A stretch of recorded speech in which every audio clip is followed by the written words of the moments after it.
Quisiera leer simplemente algunas cosas que están relacionadas con lo que vimos de San Pablo, con lo que vimos de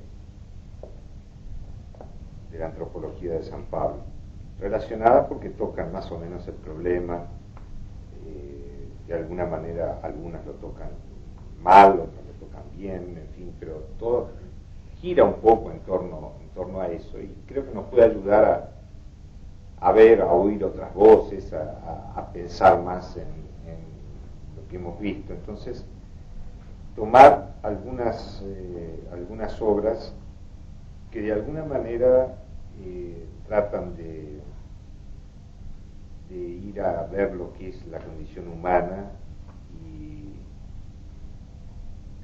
algunas se puede acercar, algunas no a San Pablo, pero de todas maneras creo que nos sirven para pensar nosotros. Son cosas, digo, literarias que no van a estar en un orden muy estricto, porque además es imposible ponerlas en un orden muy estricto, pero creo que además ciertamente no me voy a referir a toda la obra, porque a veces sino digamos a partes en donde aparece el problema, ¿no?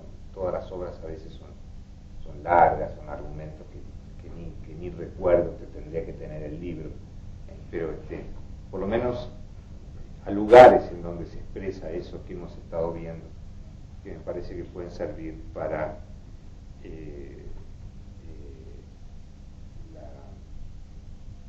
hacernos pensar un poco más en lo que hemos visto. Una de las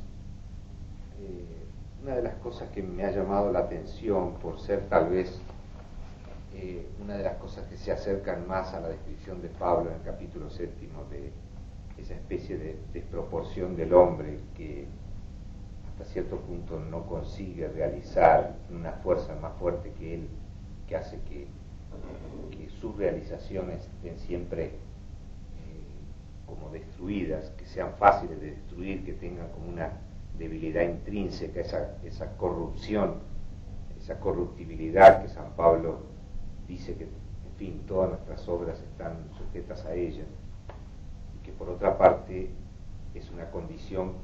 Si no existiera eso, habría una especie de acumulación que haría, como vimos, que en el futuro fuera cada vez menos importante la libertad humana, ¿no?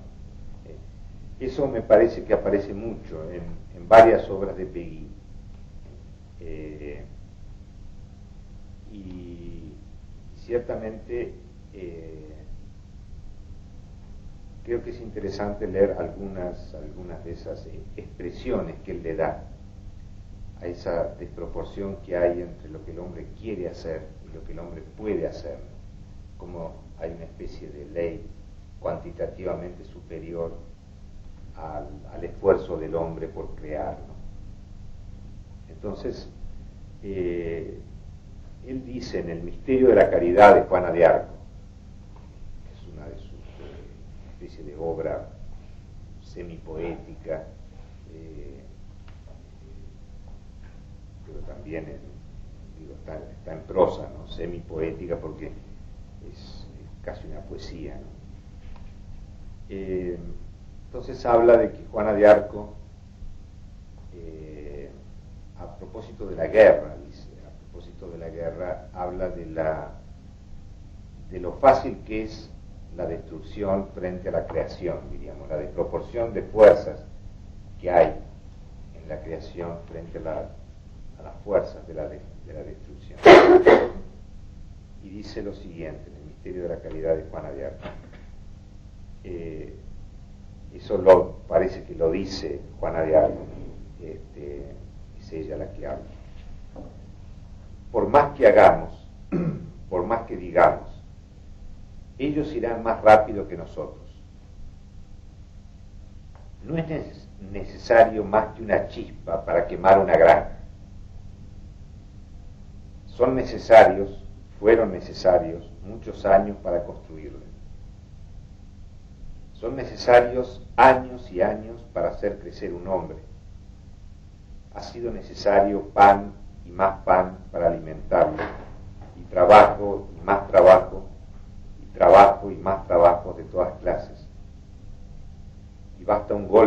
matar a un hombre. Un golpe de sable y ya está. Es esa desproporción que hay, ¿no?, entre la creación y,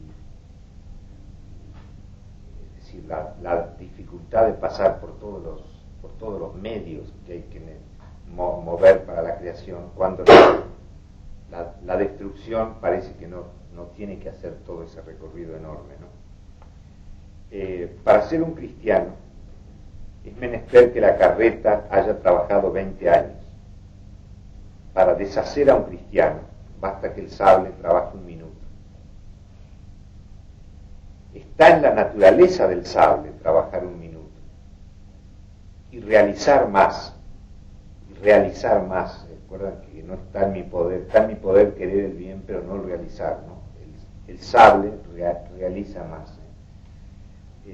Está en la naturaleza del sable, está en la naturaleza de la carreta trabajar 20 años, está en la naturaleza del sable trabajar 1 minuto y realizar más y ser el más fuerte. Ahora bien, nosotros seremos siempre los menos fuertes, iremos siempre menos rápido, haremos siempre menos, formamos el partido de los que construyen, ellos son el partido de los que destruyen. No se refiere a ellos como a personas, sino a las fuerzas esas, ¿no?, que actúan, ¿no? O sea, iremos siempre menos rápido. Esa es como diríamos, una especie de estadística general que podría hacerse, ¿no?, con respecto a las fuerzas que entran en acción, en la creación de cualquier cosa.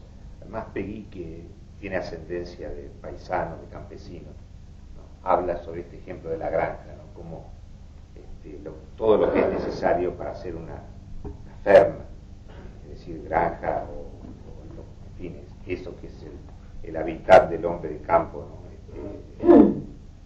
Tal vez no haya una palabra exacta para decirlo en castellano granja, porque no es... Porque la realidad de la granja allá es distinta. Claro, o sea, ferm es el hábitat, digamos, todo el paisano en su tierra, en su casa, etcétera, ¿no? Granja es una cosa más artificial aquí, y si decimos quinta todavía más, sí, no hay una palabra chacra tal vez, pero son cosas más utilitarias. En cambio la ferm es un poco casi diríamos la creación del hombre que ha creado durante mucho tiempo, ¿no?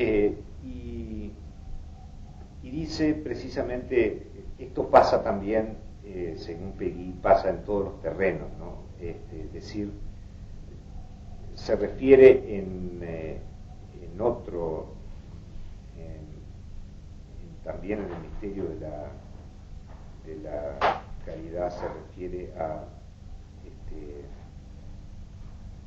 en otra obra se refiere a la historia, y se refiere a la historia como tiene poquísimos periodos en donde es creadora, donde hay conflicto, donde hay fuerzas que realmente luchan, y habla de la época famosa del proceso Dreyfus, ¿no? Que fue en Francia una época creadora en donde realmente surgieron cosas, ¿no? Además él estuvo muy envuelto en el proceso, etcétera. Y dice, ahora ya pasó, ¿no? Y todo vuelve a una paz, pero una paz que es simplemente el olvidar, ¿no? Hay una especie como de olvido que se apodera infaliblemente, en cierto sentido, de esos momentos creadores, ¿no? Entonces, hace una especie de comparación entre el germen y la leña. El germen es lo vegetal, diríamos, el germen y la leña. Y dice, la leña muerta es madera habituada hasta el límite, diríamos, ¿no? Es madera acostumbrada. No es madera que nace, que vive, que surge, sino madera acostumbrada hasta el límite. El germen está en el otro extremo, en el extremo de lo no acostumbrado. El germen es el mínimo de residuo, es el mínimo de lo hecho ya, es el mínimo de hábito y de memoria. El germen, para confundir más a Matilde, es el mínimo de ley, diríamos, ¿no? Es el mínimo de hábito y de memoria, el mínimo de lo hecho ya, ¿no? El mínimo de hábito y de memoria. O mejor aún, es lo que está más cerca de la creación, lo más reciente en el sentido latino de la palabra recens, fresco, ¿no? Es una cosa lo más reciente y verdaderamente salido de las manos de Dios. La leña muerta es lo que contiene más materia consagrada a la memoria. Y la memoria y el hábito son los furrieles de la muerte. También aquí está la parte de muerte de que habla Pablo, ¿no? La memoria y el hábito, es decir, el hábito que es precisamente esa ley. El hábito es lo que se constituye en ley, ¿no? Todo lo que es hábito, lo que se constituye en mecanismo, en ley. La memoria y el hábito son los furrieles de la muerte, pues introducen el envejecimiento, la rigidez, el endurecimiento, que constituyen las expresiones mismas del amortiguamiento y de la muerte. Así se amortigua en cierto sentido la creación del hombre, ¿no? Por todos los hábitos que tiene que adquirir, y tiene que adquirir hábitos para ser eficaz en cualquier cosa que quiera realizar, y sin embargo el hábito tiene precisamente esa función. Y con respecto al hábito y con respecto a la ley, es interesante que Peggy dice la dificultad como que tiene Dios en dar su gracia a lo que es leña, diríamos, a lo que está habituado. En cambio, los pecados, en ese sentido es muy parecido a San Pablo, los pecados, los grandes pecados, son momentos en donde es muy fácil, en cierto sentido, que la gracia entre. Lo que es más difícil es cuando el hombre se habitúa a una conducta que él juzga o justifica. Entonces es difícil que la gracia entre allí, ¿no?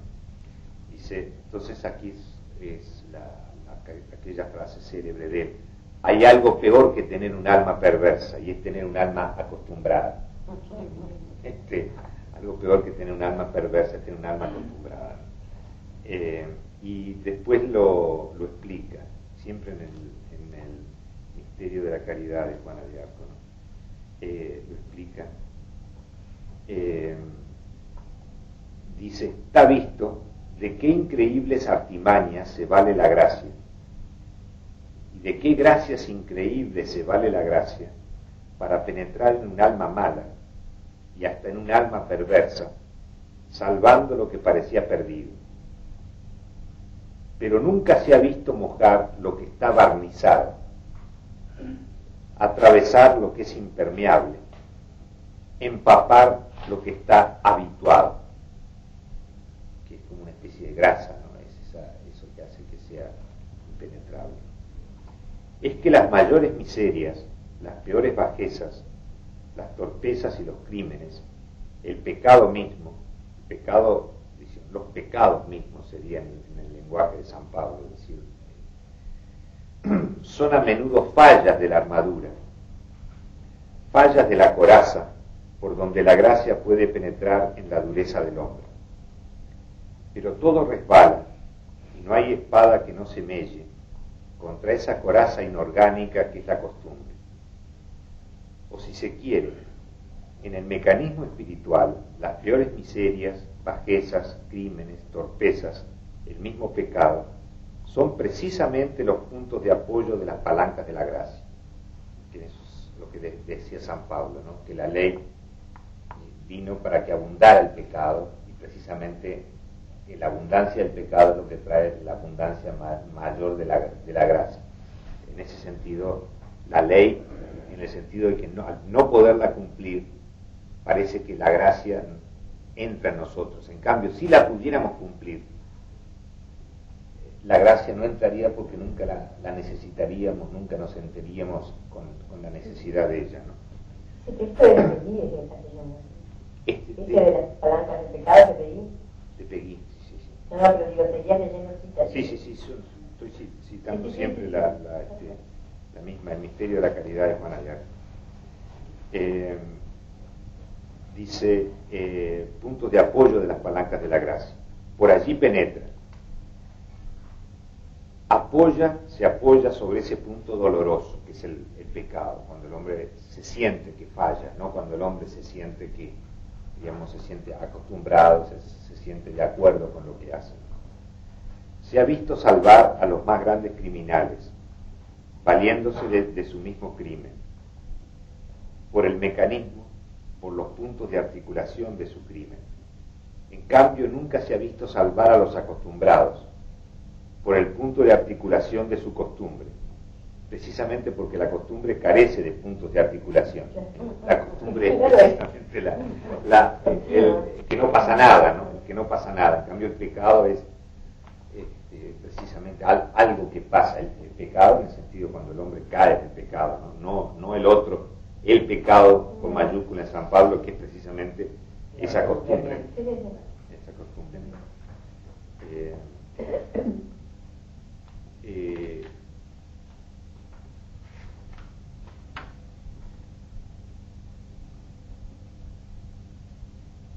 Entonces, sí, eso es lo que me parece más importante en lo que Peggy dice con respecto a esa parte que veíamos de la gracia por una parte, por otra parte lo que es el verdadero pecado, ¿no? Que el verdadero pecado es una especie de decaimiento. Hay otros puntos de Peggy que yo no los tengo aquí, pero que es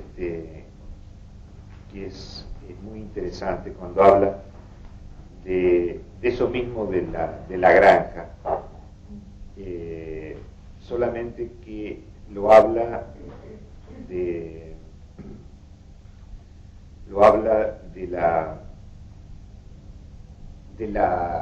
la literatura, ¿no? Dice que hay cosas en cierto sentido que no pueden ser, no sé si está por aquí, pero algunas veces lo hemos leído, que hay en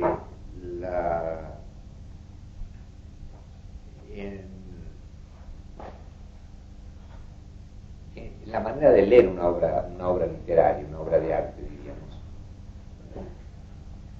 Hay como también esa ley de que hablábamos, de la mayoría, que hace que después de la creación de una obra de arte haya 1000 lecturas mediocres, diríamos. Que una lectura de una obra de arte no produce obras de arte, diríamos, en el que lo lee. Para que en cierto sentido se redescubra la originalidad de una obra de arte, se necesita un milagro tan grande como el de la creación de la obra de arte, ¿no? La obra de arte siempre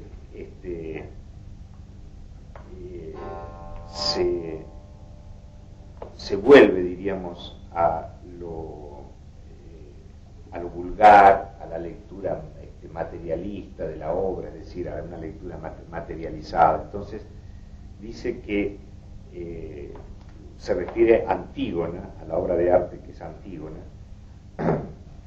y con respecto a Antígona dice Peggy que las lecturas que se hacen de Antígona podrían alguna vez ser geniales, ser el coronamiento de Antígona, pero que el proceso que es irreversible, el único proceso que puede ser irreversible, que puede seguir sin tropiezo, etcétera, es el de desconocer la genialidad de Antígona, ¿no? Es decir, que ese es el único proceso que puede ser acostumbrado. El otro siempre tiene que salir de la costumbre y por lo tanto tiene que romper una especie de límite Y entonces nunca puede ser un proceso acostumbrado. El leer bien una obra de arte nunca puede ser algo que salga por costumbre, algo que sea un proceso que es acumulativo. Lo acumulativo puede ser el leer mal una obra de arte, pero nunca el leerla bien. Entonces dice que hay como dos cosas que en el misterio de Peggy, hablando de esto, dice, hija mía, siempre en el misterio de la caridad de Juana de Arco, dice, hija mía, tenemos dos especies de sentimientos. Se lo dice Madame Gervais a Janet, o sea, a Juana de Arco cuando es niña. Hija mía, tenemos dos especies de sentimientos, dos razas de sentimientos crecen en nosotros, brotan en nosotros, hija mía.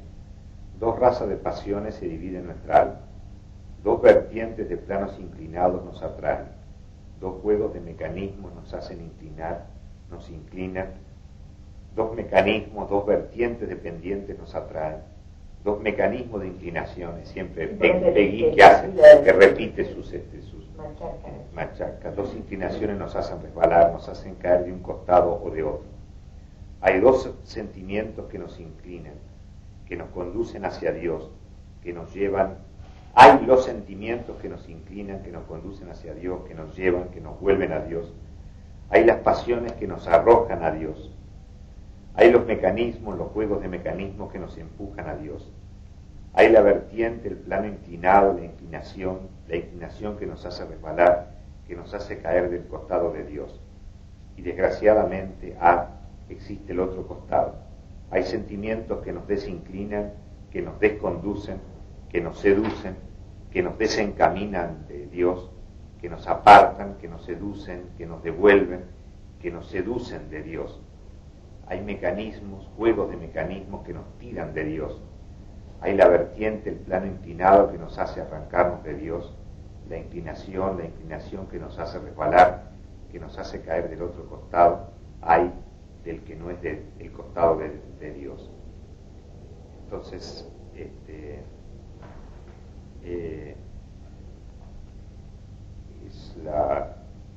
dos carencias de Dios, dos limitaciones de la acción de Dios, dos limitaciones, dos carencias de la acción de la gracia, o mejor aún, la voluntad de Dios se ha creado, y eso es importante que lo atribuya a Dios, dos limitaciones y algo así como dos carencias. Una, la libertad del hombre, es decir, que puede decirle que no a Dios. Una, la libertad del hombre, en el orden de la vida, Otra es la fuerza del hábito, en el orden del amortiguamiento y de la muerte. Es decir, eso lo pone él en la nota conjunta sobre Descartes y la filosofía cartesiana, que es y después viene lo que veíamos también sobre Juana de Arco. Frente a esto,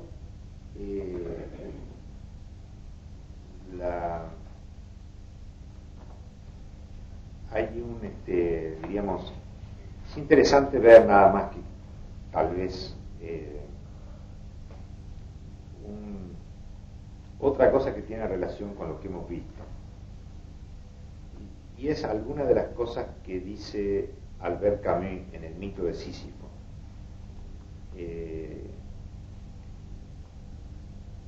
¿Se acuerdan que veíamos como, diríamos, necesitamos datos trascendentes sobre la existencia para saber cuál es el sentido de la existencia? Sobre todo cuando la examinamos como Peggy y vemos esa especie de plano inclinado de que él habla, esa especie de ley de lo cuantitativo de que habla.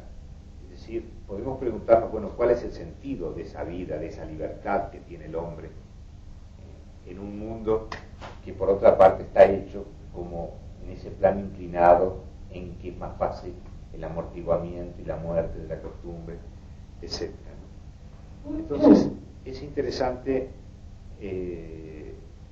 Albert Camus es, en cierto sentido,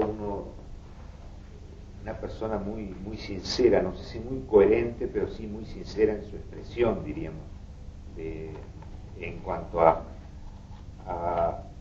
mostrar cuál es ese drama del hombre, aunque no entienda lo mismo que Peggy, pero con todo, algo de eso aparece en el mito de Sísifo que nunca llega, ¿no? Entonces, en el mito de Sísifo, Albert Camus habla de que la condición humana es lo absurdo, ¿no? Es decir, que no existe significación para la vida del hombre, que el hombre no tiene sentido. Entonces dice que la absurdidad, el absurdo, nace de una comparación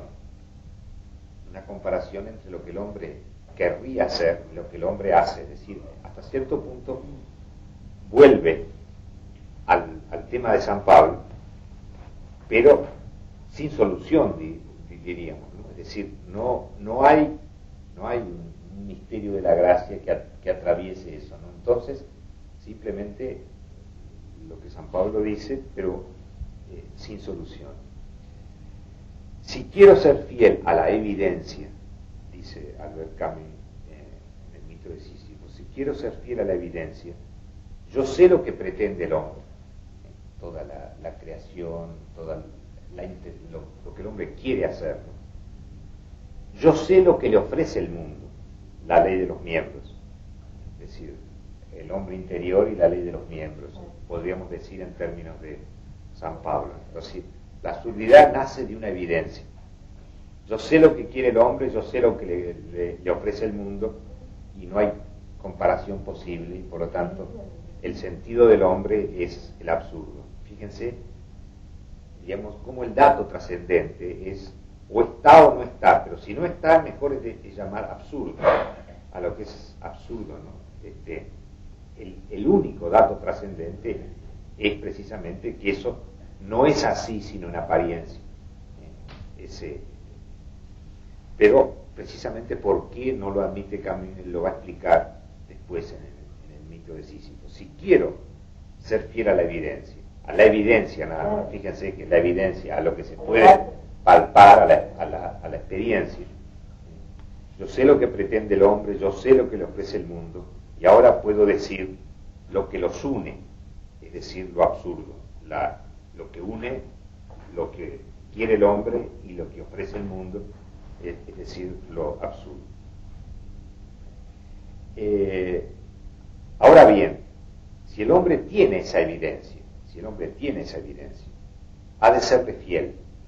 Aquí está el por qué Camus no quiere aceptar un dato trascendente, que es importante. En cierto sentido no se da cuenta que está aceptando otro, pero digamos, él quiere ser lúcido, ¿no? Entonces, ahora bien, si el hombre tiene esa evidencia, ha de serle fiel, no ha de negarla. Si juzgo que una cosa es verdadera, debo conservar esa verdad. Si quiero llevar una solución a un problema, por lo menos no tengo que escamotear con la solución ninguno de los términos del problema. Es decir, que no me vengan a dar una solución, que me digan que el mundo es distinto de lo que yo veo. Y en este sentido, la gran fuerza de San Pablo es no escamotear los términos del problema. O sea, aún el San Pablo cristiano dice precisamente, prácticamente la absurdidad que es la existencia del hombre, que ni se comprende, ni comprende lo que hace, ¿no? En su actuar. No tengo que escamotear con la solución ninguno de los términos del problema. El único dato para mí es lo absurdo. El único dato. Fíjense que usa dato en el sentido de dato empírico, no de dato trascendente, que él no lo va a admitir, ¿no? Entonces, es interesante porque, diríamos, él dice, en realidad él rechaza rechaza, y ese es un dato trascendente, es su dato trascendente, él rechaza cualquier posibilidad, rechaza a priori cualquier posibilidad de que la realidad no sea tal como se la ve así, directamente, ¿no? O sea, tal como la experiencia directa la muestra, ¿no? Entonces,